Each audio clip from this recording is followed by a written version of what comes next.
The final message. A man from South Carolina bought an old answering machine from a thrift shop for $25. He brought it home, put in the batteries, and was shocked to hear a message. It was a woman's voice saying, "This is your final warning. Stay away from my daughter." Then the line went dead. He tried calling back, but the number was disconnected. The next day, he went back to the store to see if they had any more answering machines. They did, but they were all broken. He bought them all and took them home. To his surprise, the other machines had similar messages, each with a different name and a different number. He searched online for the names and found that all of them had died under mysterious circumstances. Just when he was about to give up, he found one name that was still alive. He called the woman and introduced himself. She was very nice and invited him over for dinner. When he arrived, she told him that she had lost her daughter and that the police had never found out what happened to her. She listened intently as he described the messages and told him that she had recorded those messages onto those answering machines. She had done it just in case something had happened to her. She wanted her friends and family to know that she suspected foul play. The two of them worked together to get the word out about the messages. And after hearing the tapes, the police finally started taking the case seriously. They even offered the man a reward, but he refused to accept it. He didn't do it for the money. He did it because it was the right thing to do. The man continued searching for answers, and soon he came across a website with a chat room. There were people in there discussing their suspicious deaths and the strange messages they had left behind. The man realized that they were all connected and that they had all received help from beyond the grave. Touched by the experience, the man decided to pay tribute to the victims. He used his own money to set up a foundation to help families of missing persons. He also made sure that the police followed up on every single cold case mentioned in the chat room. And as for the woman who had lost her daughter, she eventually found peace, knowing that her daughter's death was not in vain. The answering machine had given her a second chance to protect her daughter's memory and to help other families find justice for their loved ones. That's all for today. See you next time. Every night after sunset, a group of kids would gather in an abandoned clubhouse, sharing their deepest secrets under the moonlight. They called themselves the Echo Club.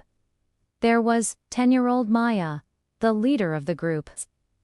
Her parents were too busy for her, so she poured all her energy into the club. Then there was Leo, the class clown, who was actually quite lonely. There was also Shy Luna, popular girl Sierra, bookworm Noah, and the rest of the kids from their class. Every night, they would take turns sharing their secrets. Some were silly, like how Sierra liked to eat spiders, while others were sad, like how Noah's parents were getting a divorce. But no matter what secrets they shared, when the moon was full, strange things would happen in their town. It started with little things, like when Sarah confessed to being scared of spiders. A giant spiderweb suddenly appeared in the playground the next day, blocking the entrance to the school. Then when Maya confessed to being in love with her best friend's older brother, a photo of them together mysteriously appeared in all the lockers. The whole school was buzzing about it, but no one knew where the photo came from. The kids were scared at first, but then they realized they could use the echoes to their advantage. When Luna, who had a crush on Leo, confessed it to him. A love confession mirror appeared in the bathroom.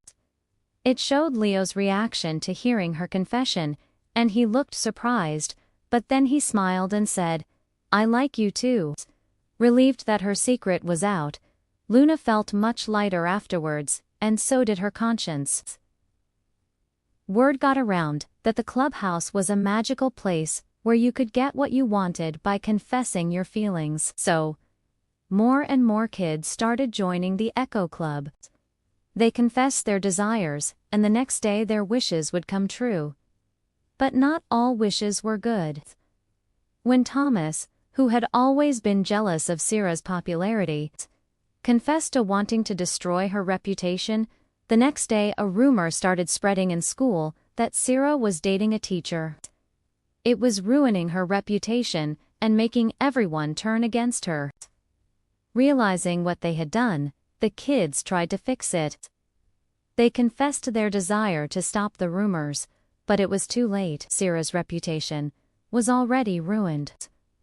She started wearing headphones to block out the noise, and she stopped talking to everyone, even her own family.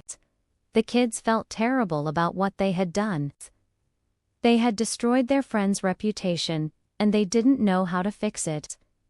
Just when they thought it couldn't get any worse, they heard a voice behind them. "Who wants to see a real magic trick?" They turned around to see a tall, mysterious man with a creepy smile. "Follow me," he said. And as they followed him into the darkness, they knew they were in for a night they would never forget. To be continued. The mysterious man led the Echo Club deep into the woods, his lantern casting eerie shadows on the trees. He stopped at a clearing where a massive, ancient mirror stood, its surface rippling like water. "This," he said, "is the Echo Mirror. It shows the truth behind your secrets." The kids hesitated, but Maya stepped forward. "What do you mean?" she asked. The man grinned. "Your secrets have power, but they also have consequences. The Echo Mirror can undo the harm you've caused, but only if you are willing to face the truth about yourselves." One by one, the kids approached the mirror. When Thomas stood before it, the mirror showed his jealousy transforming into a dark cloud that hovered over Sarah, feeding the rumors. "I didn't mean for it to go this far," Thomas whispered. The man nodded. "Then confess your regret." Thomas took a deep breath. "I'm sorry, Sarah. I was jealous, and I let it get the better of me. I never wanted to hurt you." The dark cloud dissolved, and the mirror shimmered. The next day, the rumors about Sarah vanished as if they had never existed. Sarah, still hurt, began to slowly open up to her friends again. But the Echo Club wasn't done. The man warned them that the mirror's magic came at a cost. "Every time you use it, you give up a piece of your innocence," he said. "Are you willing to pay the price?" The kids looked at each other, realizing the power of their secrets and the responsibility that came with it. They decided to disband the Echo Club, vowing to be honest with themselves and each other without relying on magic. As they left the clearing, the mysterious man and the Echo Mirror disappeared, leaving only the faint sound of laughter in the wind. The kids returned to their lives, forever changed by the lessons they had learned.